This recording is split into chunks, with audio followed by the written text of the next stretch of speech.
क्या आपने कभी सोचा है कि प्राचीन भारत में ज्ञान की धारा केवल पुरुषों तक ही सीमित नहीं थी? क्या आपको पता है कि वेदों के पवित्र मंत्रों की रचना करने वाली, गहन दार्शनिक प्रश्नों को उठाने वाली और समाज को नई दिशा देने वाली स्त्रियां भी थीं? आज हम एक ऐसी भूली बिसरी किंतु अत्यंत सशक्त विरासत को उजागर करने जा रहे हैं, हमारी ऋषिकाओं की अमर गाथा। यह केवल इतिहास नहीं, यह आत्मबोध का एक प्रेरणादायक प्रवचन है जो हमें अपनी जड़ों से जोड़ता है और बताता है कि सनातन धर्म में स्त्री का स्थान कितना गरिमामय और केंद्रीय रहा है। यार्षि शब्द का अर्थ केवल तपस्वी पुरुष नहीं होता। आर्षि वह है जो सत्य को देख सके, जो ब्रह्म का साक्षात्कार कर सके। इसी परंपरा में आर्षि का शब्द जन्म लेता है, वह स्त्री जो मंत्र दृष्टा है, जो ब्रह्म को अनुभव करती है। ऋग्वेद, जो मानव सभ्यता के प्राचीनतम ग्रंथों में से एक है, आज भी लगभग 30 ऐसी स्त्रियों के नाम सुरक्षित रखता है जिन्होंने स्वयं मंत्रों की रचना की।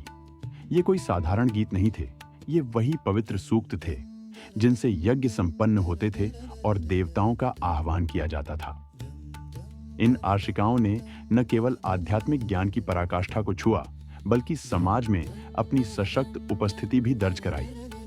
उन्होंने अपने समय की रूढ़ियों को चुनौती दी और ज्ञान के क्षेत्र में पुरुषों के साथ कंधे से कंधा मिलाकर खड़ी रहीं। उनकी कहानियां हमें बताती हैं कि सनातन धर्म में ज्ञान और आत्मबोध के मार्ग पर लिंग का कोई बंधन नहीं था। कल्पना कीजिए, हजारों वर्ष पहले एक स्त्री उठती है और पूरे ब्रह्मांड से कहती है, मैं ही सब कुछ हूं। यह कोई अहंकार नहीं, यह आत्मबोध की पराकाष्ठा है। यह स्वर है वाक अम्भृणी का, जिन्होंने ऋग्वेद के दशम मंडल के 125वें सूक्त, जिसे देवी सूक्त के नाम से जाना जाता है, की रचना की। इस सूक्त में वह स्वयं को शक्ति, वाणी और चेतना घोषित करती हैं। वह कहती हैं कि वही रुद्रों के साथ चलती हैं, वही इंद्र और अग्नि को धारण करती हैं, वह समस्त देवताओं की शक्ति का स्रोत है और वही ब्रह्मांड के कण कण में व्याप्त हैं। यहीं से शक्ति दर्शन का बीज पड़ता है। ब्रह्म केवल स्थिर नहीं, वह जीवंत है, वह क्रियाशील है और वह स्त्री रूप में भी प्रकट होता है।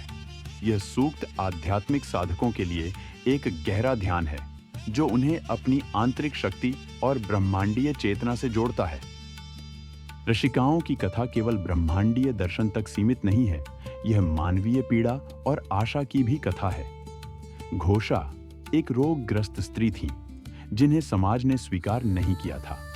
कुष्ठ रोग से पीड़ित होने के कारण उन्हें विवाह का सुख भी नसीब नहीं हुआ, लेकिन उन्होंने हार नहीं मानी। उन्होंने अपनी पीड़ा को प्रार्थना में बदला और सीधे अश्विनी कुमारों से प्रश्न पूछे, आपने सबको चमत्कार दिए, तो मुझे क्यों नहीं? उनकी अटूट श्रद्धा और दृढ़ संकल्प ने अश्विनी कुमारों को प्रसन्न किया। जब उन्हें आरोग्य मिला तो उन्होंने संसार को त्यागा नहीं, बल्कि गृहस्थ जीवन की कामना की। उन्होंने विवाह किया और अपने जीवन को पूर्णता प्रदान की। घोषा की कथा हमें सिखाती है कि शारीरिक बाधाएं या सामाजिक बहिष्कार कभी भी आध्यात्मिक उन्नति या जीवन की पूर्णता के मार्ग में बाधक नहीं बन सकते। यह महिलाओं के लिए एक प्रेरणा है कि वे अपनी इच्छाओं और आकांक्षाओं को धर्म के भीतर ही पूरा कर सकती हैं। फिर आती है लोपामुद्रा, जिन्होंने अपने पति अगस्त्य को जीवन का संतुलन सिखाया। अगस्त्य कठोर तपस्या में लीन थे, जीवन और संबंधों से दूर। लोपामुद्रा ने प्रेम और तर्क दोनों से समझाया कि धर्म केवल त्याग में नहीं, संतुलन में है। उन्होंने अगस्त्य को गृहस्थ जीवन के महत्व का बोध कराया, यह स्पष्ट करते हुए कि गृहस्थ आश्रम भी उतना ही पवित्र है जितना संन्यास। लोपामुद्रा ने अपने सूक्तों में जीवन के सभी पहलुओं को स्वीकार करने की बात कही। उन्होंने बताया कि भौतिक सुख और आध्यात्मिक उन्नति एक दूसरे के विरोधी नहीं, बल्कि पूरक हो सकते हैं। यह संवाद आज भी हमें जीवन का संतुलन सिखाता है, कैसे हम अपने कर्तव्यों, आकांक्षाओं और आध्यात्मिक लक्ष्यों के बीच सामंजस्य स्थापित कर सकते हैं। उनकी कहानी शोधकर्ताओं और इतिहासकारों के लिए सामाजिक संरचना और पारिवारिक मूल्यों के अध्ययन का एक महत्वपूर्ण स्रोत है। अपाला की कथा तो और भी अद्भुत है। परित्यक्त और पीड़ित होने के बावजूद उन्होंने स्वयं सोम अर्पित किया और इंद्र को बुलाया। बिना किसी मध्यस्थ के, बिना किसी पुरोहित के। उनकी भक्ति इतनी शुद्ध और तीव्र थी कि इंद्र स्वयं उनके आह्वान पर प्रकट हुए और उन्हें आरोग्य प्रदान किया। यह कथा बताती है कि भक्ति में लिंग नहीं देखा जाता, केवल भाव देखा जाता है। अपाला की कहानी उन सभी धार्मिक और आध्यात्मिक लोगों के लिए एक शक्तिशाली संदेश है जो सोचते हैं कि ईश्वर तक पहुंचने के लिए किसी बाहरी माध्यम की आवश्यकता होती है। यह हमें सिखाती है कि सच्ची श्रद्धा और आंतरिक पवित्रता ही ईश्वर से सीधा संबंध स्थापित करने का मार्ग है। उनकी निडरता और आत्मनिर्भरता महिलाओं के लिए एक प्रेरणा है कि वे अपनी आध्यात्मिक यात्रा में किसी पर निर्भर न रहें। उपनिषदों का युग आता है जहां ज्ञान की पराकाष्ठा को छुआ गया। राजसभा में बड़े बड़े विद्वान बैठे हैं, जहां याज्ञवल्क्य जैसे ब्रह्मज्ञानी अपनी विद्वत्ता का प्रदर्शन कर रहे हैं। तभी गार्गी वाचकनवी उठती हैं और ब्रह्म पर प्रश्नों की वर्षा कर देती है। जल किस पर टिका है, वायु किस पर, आकाश किस पर और अंततः ब्रह्म किस पर? यह प्रश्न इतना गहन था कि पूरी सभा स्तब्ध रह गई। गार्गी ने अपनी तीक्ष्ण बुद्धि और निर्भीक स्वभाव से याज्ञवल्क्य जैसे महान आर्षि को भी चुनौती दी। यह केवल ज्ञान नहीं, साहस भी था। उनकी जिज्ञासा ने उन्हें परम सत्य की खोज में अग्रसर किया। गार्गी की कथा विद्यार्थियों और शोधकर्ताओं के लिए एक आदर्श है, जो उन्हें प्रश्न पूछने, तर्क करने और सत्य की गहराई तक जाने के लिए प्रेरित करती है। यह हमें सिखाती है कि ज्ञान की कोई सीमा नहीं होती और सत्य की खोज में कभी पीछे नहीं हटना चाहिए। मैत्रेयी, याज्ञवल्क्य की दूसरी पत्नी, ने तो सीधा प्रश्न किया, यदि सारा धन मिल जाए तो क्या अमरता मिलेगी? और जब उत्तर न मिला तो उन्होंने उस धन को ठुकरा दिया और याज्ञवल्क्य से आत्मज्ञान की शिक्षा प्राप्त करने का आग्रह किया। यही उपनिषदों की आत्मा है, भौतिक सुखों से परे अमर सत्य की खोज। मैत्रेयी की कहानी हमें सिखाती है कि जीवन का वास्तविक मूल्य धन संपत्ति में नहीं, बल्कि आत्मज्ञान और आध्यात्मिक उन्नति में है।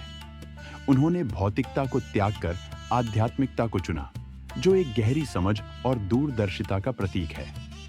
उनकी यह खोज आध्यात्मिक साधकों के लिए एक मार्गदर्शक है, जो उन्हें जीवन के क्षणभंगुर पहलुओं से ऊपर उठकर शाश्वत सत्य की ओर देखने के लिए प्रेरित करती है। महाभारत काल में सुलभा जैसी सन्यासिनी सामने आती है। वह राजा जनक को स्पष्ट कहती हैं, आत्मा न स्त्री है न पुरुष, देह अलग हो सकती है, चेतना नहीं। यह केवल स्त्री की नहीं, मानव चेतना की मुक्ति की घोषणा थी। सुलभा ने अपनी योग शक्ति और ब्रह्म ज्ञान से जनक जैसे ज्ञानी राजा को भी प्रभावित किया।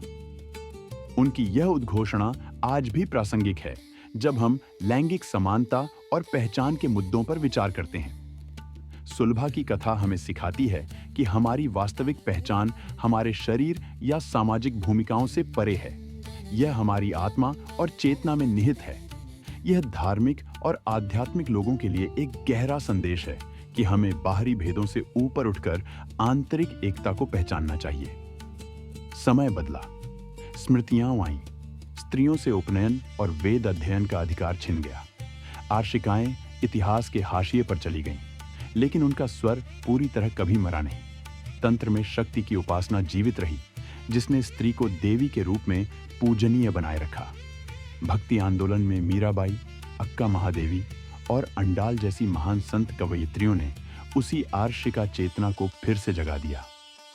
उन्होंने बिना किसी अनुमति, बिना किसी भय के सीधे ईश्वर से संवाद किया, समाज की रूढ़ियों को तोड़ा और अपनी भक्ति के माध्यम से लाखों लोगों को प्रेरित किया।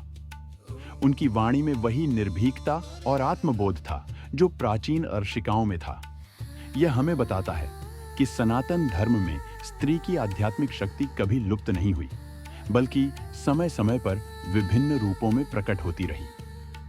तो जब कोई कहता है कि सनातन धर्म में स्त्रियों को स्थान नहीं था, तो यह अधूरी सच्चाई है। वेदों ने उनकी वाणी को स्वीकार किया, उपनिषदों ने उनके प्रश्नों को और महाभारत ने उनकी मुक्ति को। आर्षिकाओं की यह परंपरा हमें सिखाती है कि ज्ञान, शक्ति और आत्मबोध के मार्ग पर स्त्री और पुरुष दोनों समान रूप से सक्षम हैं।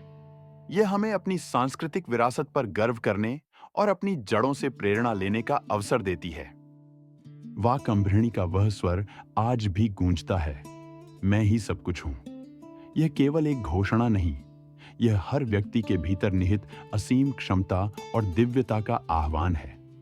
और यही सनातन धर्म का सबसे गहरा रहस्य है कि हर आत्मा में ब्रह्म का अंश है, चाहे वह किसी भी लिंग या रूप में हो। यह ज्ञान केवल सुनने के लिए नहीं, बल्कि जीवन में उतारने के लिए है। अगर आप चाहते हैं कि ऐसे और छिपे हुए सनातन रहस्य सामने आए, जो हमें अपनी संस्कृति के गौरवशाली अतीत से जोड़ें और वर्तमान में प्रेरणा दें, तो सनातन सीक्रेट्स बाय कौशटाव को अब भी सब्सक्राइब करें। इस वीडियो को लाइक करें और उन सभी तक पहुंचाएं जो इस ज्ञान से वंचित हैं। कमेंट में हमें बताइए, अगला रहस्य किस विषय पर होना चाहिए। आपकी सहभागिता ही इस ज्ञान यात्रा को आगे बढ़ाएगी। आइए मिलकर सनातन धर्म के इस अद्भुत प्रकाश को चारों ओर फैलाएं।